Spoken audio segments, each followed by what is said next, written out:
همزمان با این میخوان معلمان، دانشجویان، فرهنگیان اعتصاب بکنن و یا نافرمانی مدنی بکنن، همه باید همزمان طبق یه برنامه اساسی باشه، نه اینکه ادهوک به روزمره امروز یه مشکلی پیش بیاد در یه گوشه برن دنبال اون و بعدم اینجا تمام اپوزیسیون یکی بره ما از اینو پشتیبانی میکنیم.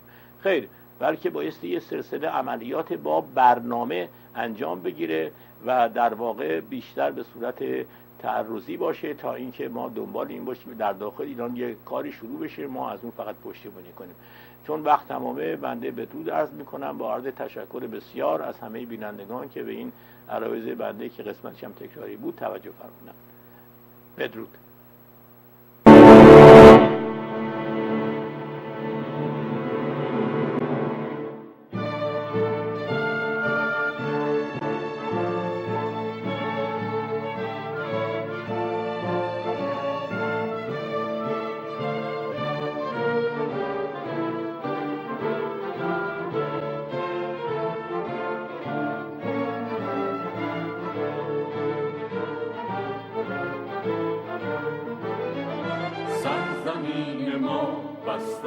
دلاوران خاک بهروان گهواره آزادگان، نوجوان ما بین حال جاودان، نیک بدان دشمنان جهل و زهر و کین همی پراکنند، این چنین مرگ و فرفشانند چون تیر آتشین، ما میخواهیم آزادی.